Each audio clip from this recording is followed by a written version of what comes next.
గ్రంథాలయ కార్యక్రమానికి స్వాగతం. నేను డాక్టర్ దేవారావు.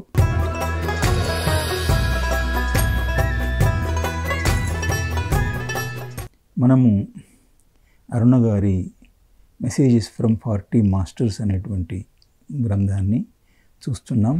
మానవ జీవన ప్రయాణంలో ఆధ్యాత్మికాసక్తిని పెంచడానికి, వారిలో ఉన్న ఆధ్యాత్మిక శక్తిని చైతన్యవంతం చేయడానికి రూపొందించిన మహత్తర గ్రంథం మెసేజెస్ ఫ్రమ్ 40 మాస్టర్స్. పేరుకు తగ్గట్టుగానే ఈ గ్రంథం 40 మంది మహనీయుల అనుభవాలను క్రోడీకరించి రంగరించిన అద్భుత గ్రంథం. దీని ద్వారా ఆయా మహనీయుల ఆధ్యాత్మిక జీవన ప్రయాణాన్ని తేటతెల్లం చేయడంతో పాటు వారి ఆధ్యాత్మిక ప్రయాణం సహాయంతో మానవులలో ఆధ్యాత్మికాసక్తిని పెంచే ఉద్దేశంతో రూపొందించిన మహత్తర గ్రంథమిది. రచయిత్రి శ్రీ అరుణ కలం నుంచి జాలువారిన అద్భుత గ్రంథం. ఈ గ్రంథ రచనకు గాను రచయిత్రి 1993-95 సంవత్సరాల మధ్యకాలంలో 40 మంది ఆధ్యాత్మిక గురువులను ఎంచుకుని వారి సందేశాలను నిక్షిప్తం చేసే ప్రయత్నం చేశారు. ఈ గ్రంథ పఠనం ఇచ్చిన అనుభవాల ద్వారా ప్రతి మనిషిని ఓ కొత్త పరివర్తనలోకి తీసుకెళ్లే ప్రయత్నం చేశారు. అందువల్ల ఈ గ్రంథం మానవుని ఆత్మ ప్రయాణ మార్గంలో మార్గదర్శక శక్తిగా మారుతుందనడంలో ఎంతమాత్రం అతిశయోక్తి అనిపించదు. ఈ గ్రంథ పఠనం వల్ల ఓ మహత్తర ఆధ్యాత్మిక అనుభవం సొంతమవ్వడమే కాకుండా ఆధ్యాత్మిక అనుభూతిని కూడా సొంతం చేస్తుంది. ఈ అపురూప గ్రంథ విశేషాలను మన గ్రంథాలయంలో తెలుసుకుందాం. జమదగ్ని మహర్షి సందేశాలను చూశాం, వాల్మీకి సందేశాలను చూశాం, సీతామాత, శ్రీరామచంద్రుడు, రమణ మహర్షి సందేశాలను చూశాం. ఇప్పుడు మనము యమధర్మరాజు యొక్క సందేశాలని తెలుసుకోబోతున్నాం. ఈ యమధర్మరాజు గురించి పురాణ సాహిత్య పుణ్యమా అని ప్రజల్లో చాలా మూఢనమ్మకాలు ఏర్పడ్డాయి. అవి ఏంటంటే అతడు దున్నపోతుని ఎక్కేస్తాడు, భయంకరంగా ఉంటాడు, జీవుని యొక్క ప్రాణాలను యమపాశంతో బంధించి తీసుకెళ్తాడు. ఇవన్నీ మనకు ముఖ్యంగా గరుడ పురాణాలు లాంటి పురాణాల్లో, తర్వాత ఇంకా తదితర పురాణాల్లో యమధర్మరాజును ఒక భయంకరమైన దేవతగా చిత్రీకరించారు. దాంతో వాటిని చదివినటువంటి ప్రజలందరూ ఆ సంస్కృతి అట్లానే స్థిరపడిపోయింది. ఏంటంటే ఆ నమ్మకాలు. యముడు చాలా భయంకరమైన దేవుడు. కానీ ఇప్పుడు యముడు తన గురించి తానేం చెప్తున్నాడో మనం వారి సందేశంలో చూస్తున్నాం. నేను యముణ్ణి, హిందువుల ప్రకారం నేను మృత్యుదేవతని అని హిందువుల విశ్వాసం. కానీ నిజానికి నేను దేవుణ్ణే కాదు, నేను ఒక మాస్టర్ని. నేను చేసే పని ఏంటంటే ఒక జీవి మరణ దశలో ఉన్నప్పుడు అతనికి మరణము, మరణానంతర స్థితి, మరణానంతర జీవితాన్ని గురించిన అవగాహనను కల్పించడానికి నేను ఆ జీవిని ఆశ్రయిస్తాను, ఆ జీవి దగ్గరికి వస్తాను, ఆ జీవికి ఈ బోధ చేస్తాను. కానీ వాళ్ళ మూఢ విశ్వాసాలు బాగా ప్రబలమైపోయి నన్ను ఒక భయంకరమైన దేవతగా, మృత్యుదేవతగా వాళ్ళ నమ్మకాల్లో పెట్టుకొని నా యొక్క బోధను వాళ్ళు ఎవరూ పాటించటం లేదు, వినడానికి సుముఖంగా లేరు. నేను ఇదే విధిగా పెట్టుకొని మరణము ఆసన్నమైన వారి చెంతన చేరి వారికి మరణ స్థితి ఎట్లా ఉంటుంది, మరణించేటప్పుడు మనిషి యొక్క స్థితి ఎట్లా ఉండాలి, జీవుని యొక్క స్థితి ఎట్లా ఉండాలి, తర్వాత మరణానంతర జీవితం ఎట్లా ఉంటుంది, దీని గురించి చెప్పితే ఆ అవగాహనను, ఆ జ్ఞానాన్ని వాళ్ళకు కల్పించే మరణ భయం అనేది చనిపోయే జీవికి ఉండదు. మరణ భయం లేకుండా ఎవరైతే చనిపోతారో వారికి మళ్ళీ జన్మలో మరణం యొక్క బాధ ఉండదు. తర్వాత వాళ్ళు ఎంతకాలం అంటే అంతకాలం జీవించగలిగేటువంటి శక్తి సామర్థ్యాలు వాళ్ళకి వస్తాయి. ఇది యమధర్మరాజు ఇచ్చేటువంటి మనకున్న అభిప్రాయాలకి, మన మూఢనమ్మకాలని భగ్నం చేస్తూ మన మూఢనమ్మకాలన్నింటినీ తొలగించడానికి చక్కగా వారి సందేశాన్ని ఇస్తున్నారు. వారి బోధ ఏం చేస్తాడు చనిపోయేటప్పుడు ఒక జీవికి అనంటే, జాగరూకతతో చైతన్య స్థితిలో చనిపోవడానికి ప్రయత్నం చేయండి, సాధన చేయండి. దానికి ధ్యానం అవసరం. మనము జాగరూకతతో మరణించటం అనేది సాధ్యం కాదు. బ్రతికి ఉన్నప్పుడే మరణ భయాన్ని విడవాలి, అటాచ్మెంట్స్ అనేటివి లేకుండా ఉండాలి. ఆ చైతన్య స్థితిలో చనిపోగలిగినప్పుడే మరణ భయం అనేది ఉండదు. తర్వాత మరణానంతర జీవితాన్ని గురించి కూడా భయం ఉండదు. మళ్ళీ జన్మ తీసుకున్నప్పుడు తాను మరణ భయం లేకుండా జన్మించి అనేక సంవత్సరాలు చిరాయువుగా బ్రతికి ఇక్కడ సాధన చేసి ముక్త పురుషుడయ్యేటువంటి అవకాశం ఉంటుంది. ఇప్పుడు యమధర్మరాజు తన స్వజీవితం గురించి, తన జన్మను గురించి చెప్తున్నాడు. నేను మీలాగనే అనేక జన్మల్లో సామాన్యమైన మానవునిగా జన్మించి అనేక కష్ట నష్టాలని, అనేక అపజయాల్ని, పరాజయాలని, సంఘర్షణలని ఎదుర్కొన్నాను. కానీ ఈ జన్మలో యమునిగా పుట్టినప్పుడు నేను మరణానికి సంబంధించిన జ్ఞానాన్ని చాలా అన్వేషించాను. ఆ అన్వేషించిన ధ్యానంలో మరణ జ్ఞానాన్ని పొందాను. ఆ మరణ జ్ఞానాన్ని పొందిన తర్వాత నేను ఒకటి నిశ్చయించుకున్నాను. ఈ జనమంతా, ప్రపంచంలోని ఈ జనమంతా మరణ భయంతో చనిపోయి మళ్ళీ మరణానికే ఎరావుతున్నారు. ఎప్పుడు ఎన్ని జన్మలు ఎత్తినా ఆ మరణ భయం విడవటం లేదు. అంటే వాళ్ళ మైండ్ సెట్లో, వాళ్ళ యొక్క మెదడులో, మనస్సులో ఈ కొన్ని మూఢనమ్మకాలు పాతుకొని పోయి ఉన్నాయి.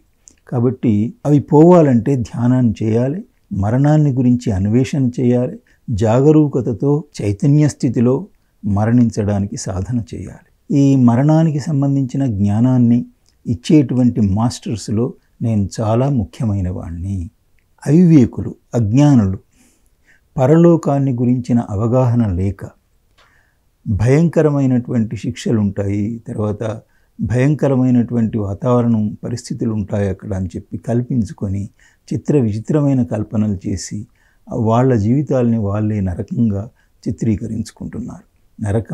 నరకాలను అనుభవిస్తున్నారు. అది కేవలం వాళ్ళ యొక్క ఆలోచన ఫలితమే, వాళ్ళ యొక్క మూఢనమ్మకాల ఫలితమే అని చెప్తున్నాడు. భారతీయులకే కాక నేను అన్ని మతాల వారికి కూడా ఈ మరణ జ్ఞానాన్ని అందించాలని ఒక విధిగా, ఒక డ్యూటీగా నేను ఎంచుకున్నాను. ఆ విధినే నిర్వహిస్తున్నాను. కానీ వాళ్ళ యొక్క ధారణను బట్టి, వాళ్ళ యొక్క మూఢనమ్మకాలను బట్టి ఒక్కొక్క దేశంలో నన్ను ఒక్కొక్క రూపంలో దర్శిస్తున్నారు.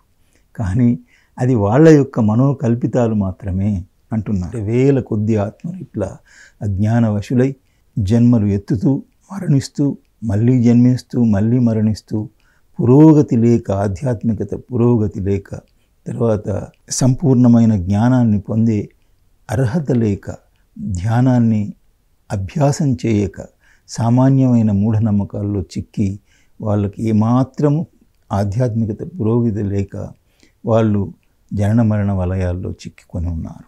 ఇప్పుడు యమధర్మరాజు ఒక్కడే ఈ విధిని నిర్వహిస్తే సరిపోదు. ఇప్పుడు పత్రిజీ గారి శిష్యులైనటువంటి వీళ్లకు కూడా గొప్ప ధ్యానం చేసే వాళ్ళందరికీ కూడా వారు యమధర్మరాజు ఇచ్చేటువంటి సందేశం ఏంటంటే, నాతో పాటు మీరు కూడా చనిపోయే ముందు వారికి మరణ స్థితిని గురించి, మరణ జ్ఞానాన్ని గురించి, మరణానంతర లోక జ్ఞానాన్ని గురించి చక్కని అవగాహనను కల్పించండి. వారికి ధైర్యాన్ని ఇవ్వండి. వారికి పరిస్థితులన్నింటినీ వివరించండి. వారి యొక్క మూఢనమ్మకాలన్నింటినీ తొలగించండి. వారికి జ్ఞానవంతులుగా చేయండి. వారి జీవితం బాగుపడుతుంది. అంతేగాక మీరు గొప్ప మాస్టర్స్ని వాళ్ళ వద్దకి పంపండి. మాస్టర్స్ దగ్గరికి పంపితే వాళ్ళు చక్కగా వాళ్ళ యొక్క అజ్ఞానాన్ని విచ్ఛేదం చేసి వాళ్ళ యొక్క గతిని సద్గతిగా మార్చగలుగుతారు అంటున్నారు. మీరు ప్రవచనాల ద్వారా, ఇది ఎవరికి? పత్రిజీ శిష్యులకు చెప్తున్నాడు. మీరు ప్రవచనాల ద్వారా అసంఖ్యాకమైన జనానికి మరణ జ్ఞానాన్ని, జీవిత జ్ఞానాన్ని, ధ్యానానికి సంబంధించిన జ్ఞానాన్ని అందించి వేల సంఖ్య మానవుల యొక్క పురోగతికి తోడ్పడగలరు. ఇది ఎట్లా ఉంటుందంటే, మీరు ఒక గ్రూప్లో ఒక నిర్ణయం, ఒక సత్యాన్ని ఆచరిస్తే, అంటే మరణానికి సంబంధించిన అవగాహనను కలిగి మీరు సాధన చేస్తే, ఆ జ్ఞానాన్ని మీరు పొందితే, దాన్ని మీరు ఆచరిస్తే, మీ యొక్క గ్రూప్ బోధనని తప్పనిసరిగా సామాన్యులు వింటారు. ఎందుకంటే ఒకరిద్దరు చెప్పటం కాకుండా ఒక పెద్ద గ్రూప్ దీన్ని మనకి బోధిస్తున్నారంటే, ఈ మాబ్ సైకాలజీ అనేటువంటిది ఈ జనానికి కూడా వర్తిస్తుంది. అప్పుడు తప్పనిసరిగా మీ యొక్క బోధ ఫలిస్తుంది. చాలామంది సద్గతిని పొందుతారు. వాళ్ళని వాళ్ళ యొక్క ధ్యేయాల వైపు అంటే అజ్ఞానాన్ని తొలగించుకొని వాళ్ళ యొక్క ధ్యేయాల వైపు మీతో ప్రేరణ చెంది, మీ బోధలచే ప్రేరణ పొంది వాళ్ళ యొక్క ధ్యేయాన్ని పొందగలుగుతారు. అంటే సంపూర్ణమైన జ్ఞానం వికసించి వారు ముక్తులవ్వడానికి అవకాశం ఏర్పడుతుంది అని ఈ విధంగా యమధర్మరాజు వారి యొక్క సందేశాలని చెప్పారు. ఇప్పుడు పార్వతీదేవి యొక్క సందేశాలని తెలుసుకుంది. పార్వతీదేవి చెప్తుంది, నేను శివుని యొక్క అర్ధాంగిని. అర్ధాంగి అంటే భార్య, ధర్మపత్ని. ఈ జన్మకు ముందు జన్మలో కూడా నేను శివునికి భార్యనే. అప్పుడు నా పేరు సతీ. నా తండ్రి పేరు దక్ష ప్రజాపతి. ఈ దక్ష ప్రజాపతి శివుని యొక్క ప్రాధాన్యతను, అంటే నా భర్త యొక్క ప్రాధాన్యతను గుర్తించక ఆ జన్మను, ఆ అవతారాన్ని, సతీదేవి అవతారాన్ని చాలించవలసి వచ్చింది అని చెప్తున్నది. అయితే దక్ష ప్రజాపతి ఒక యజ్ఞాన్ని చేస్తాడు. దాని పేరు బాగా అందరికీ తెలుసు, దక్షయజ్ఞం అని. ఈ దక్షయజ్ఞంలో బ్రహ్మను, విష్ణువును, ఇంద్రుణ్ణి, అందరు దేవతల్ని ఆహ్వానిస్తాడు, ఒక్క శివుణ్ణి తప్ప. అందుకోసమని శివుడు సాక్షాత్ ఆయనకు అల్లుడే. తన బిడ్డనిచ్చిన అతన్ని, అంటే ప్రధాన దేవుడైనా కూడా అతన్ని ఆహ్వానించలేదు. అంటే శివుడు అంటే పడదు, శివుని మీద గౌరవం లేదు. అందుకోసమని శివుణ్ణి ఆహ్వానించలేదు. సరే, శివునికి ఇదంతా తెలుసు, ఆహ్వానించినప్పుడు నేను ఎందుకు వెళ్ళాలి అని చెప్పి వెళ్ళలేదు. కానీ తండ్రి యజ్ఞం చేస్తున్నాడు కాబట్టి నేను వెళ్ళాలి అని చెప్పి సతీదేవి పట్టుబట్టి వస్తుంది శివుడు వద్దన్న. ఇక్కడ జరిగింది ఏంటంటే పరాభవమే. అక్కడ అందరిని ఆహ్వానించి, అందరినీ పూజించి తన భర్తను ఆహ్వానించకపోయేసరికి చాలా నొచ్చుకుంటుంది సతీదేవి. అప్పుడు ఆ జన్మలో ఆమె పేరు సతీదేవి, కానీ శివుని భార్యే ఆ జన్మలో. అయితే ఏం జరిగిందనంటే అక్కడ దక్షుడు ఆగ్రహంతో ఉంటాడనమాట. పార్వతీదేవి, ఎందుకు మీరు ఇట్లా చేస్తున్నారు? స్వంత అల్లుణ్ణి, మహేశ్వరుడైనటువంటి శివుణ్ణే మీరు అగౌరవపరిచి ఆహ్వానించకుండా ఉండడం నేను సహించలేకపోతున్నాను, నేను భరించలేకపోతున్నాను అని ఆమె బాధపడుతూ ఉంటే, అప్పుడు ఇంకా దక్షుడు శివుని వైరంతో ఏమంటాడంటే, నేను ఆహ్వానించను, నేను యజ్ఞం ఇట్లానే ప్రారంభించి నిర్వహిస్తాను అంటాడు. అప్పుడు ఏం జరుగుతుందనంటే సతీదేవి, నా భర్తకు ఎక్కడైతే అవమానం జరుగుతుందో నేను ఇంకా నా జీవితాన్ని చాలించదలుచుకున్నాను అంటుందన్నమాట. ఆ సభాముఖంగానే ఈ మాట అన్న తర్వాత దక్షుడు ఇంకా ఆగ్రహాన్ని పెంచుకొని, నీవు ఒకవేళ నీ ఆత్మాహుతి చేసుకోదలుచుకుంటే చనిపో, నాకేమీ అభ్యంతరం లేదు. సొంత బిడ్డను చనిపో, నాకేమీ అభ్యంతరం లేదు. అభ్యంతరమే కాదు, నేనే అసలు లెక్క చేయను, నువ్వు చనిపోయినా పర్వాలేదు, నేను ఆహ్వానించను అంటాడు అనమాట. అప్పుడు సతీదేవి చాలా బాధపడి ఆత్మాహుతికి సిద్ధమవుతుంది. ఆత్మాహుతి అంటే ఇప్పుడు జనరల్గా మన ప్రపంచంలో, మనం చూస్తున్న ప్రపంచంలో ఒక చితిని పేర్చుకొని అందులో వాళ్ళ శరీరాన్ని సజీవంగా దహించుకుంటారు. కానీ సతీదేవి శక్తి ఎంతటిదంటే అక్కడ దక్షుడు ఒక కఠోరమైనటువంటి నియమం పెడతాడు సతీదేవికి, అంటే సొంత బిడ్డకు. ఒకవేళ నీవు ఆత్మాహుతి చేసుకోదలుచుకుంటే నీ భౌతిక శరీరం యొక్క అవశేషాలను కూడా ఏమీ మిగల్చకుండా ఆత్మాహుతి చేసుకో అని ఆ నియమం పెడితే అప్పుడు సతీదేవి, వాళ్ళు ఎంత శక్తిమంతులంటే, ఎంత తపస్సంపన్నులంటే, సతీదేవి ఏమంటుందంటే, నేను నా యొక్క శక్తి సర్వాన్ని సమీకరించుకొని జ్వాలను రగిలించుకొని ఆ జ్వాలలో నా అవశేషాలు కూడా ఏమీ మిగలకుండా ఆ జ్వాలలో నా శరీరాన్ని దహించుకొని అదృశ్యమయ్యాను, అంటే చనిపోయాను అని చెప్తుందన్నమాట. ఇంత జరిగిన తర్వాత నేను చనిపోతూ ఉన్నప్పుడు, ఆత్మాహుతి చేసుకునేటప్పుడు శివునికి, నా భర్తకి సందేశాన్ని పంపించాను. ఎట్లా పంపుతుంది అని అంటే టెలిపతి, మనకు వాళ్ళు సూక్ష్మ దాని ద్వారా పంపించింది అనమాట. వార్త పంపిస్తే శివుడికి ఆ వార్త ముట్టింది.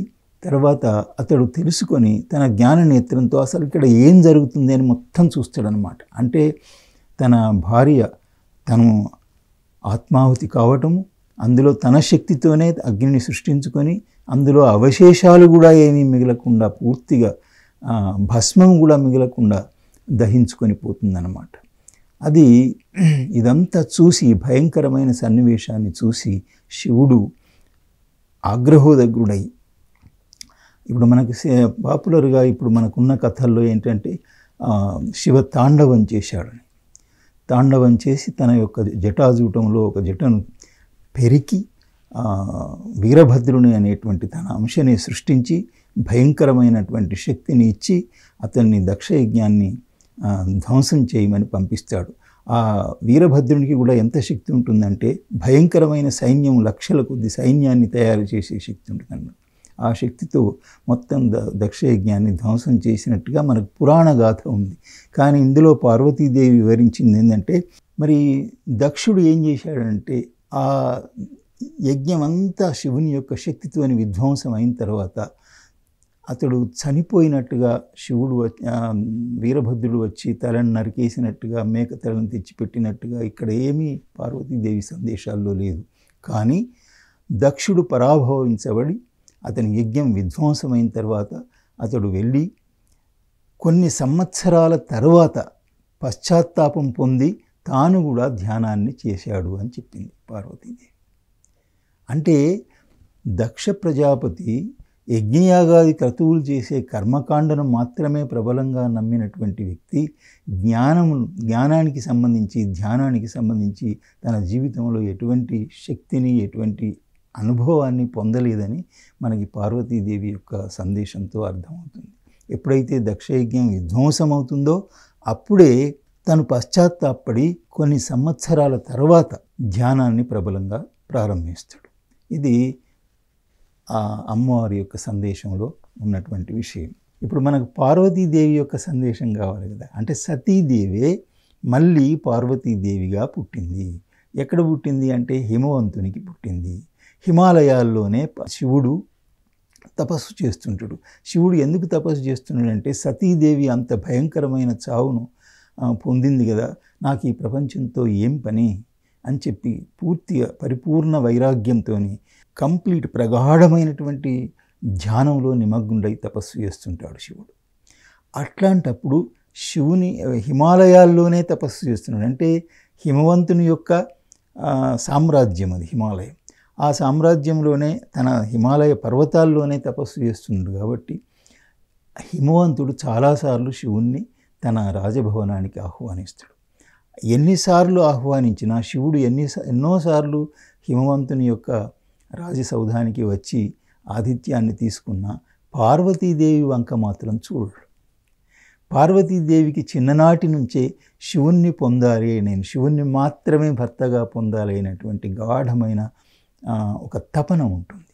దాంతో ఆమె కూడా ఇప్పుడు హిమవంతుడు దక్షిణులాగా ధ్యానం తెలియనివాడు కాదు, గొప్ప ధ్యాని హిమవంతుడు. కాబట్టి పార్వతీదేవి ఏం చెప్తుందంటే, నేను మా నాన్నగారి యొక్క ధ్యాన శక్తితో మా కుటుంబంలో ఆ ధ్యానం యొక్క వాతావరణం ఉంది కాబట్టి నేను కూడా ధ్యానానికి బాగా అభ్యాసం చేసి నా 15వ ఏడు వచ్చేసరికే నేను ఎంత శక్తివంతురాలనైనా అంటే ధ్యానంలో మీరు ఏది కోరితే దాన్ని సృష్టించేటువంటి శక్తిని సాధించాను అని చెప్తుంది పార్వతీదేవి.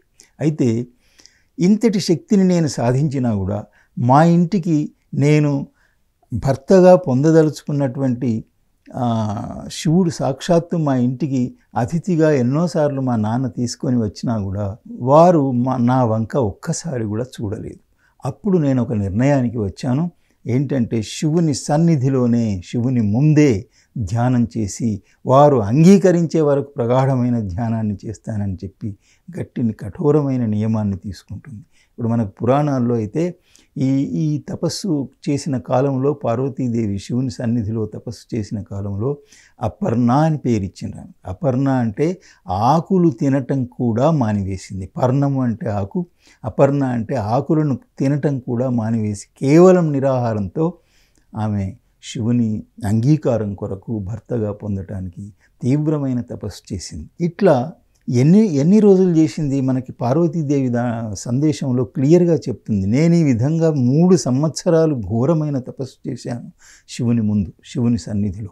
అప్పుడు మాత్రమే 3 సంవత్సరాల నా తపస్సు తర్వాత శివుడు అప్పుడు నా వంక చూశాడు.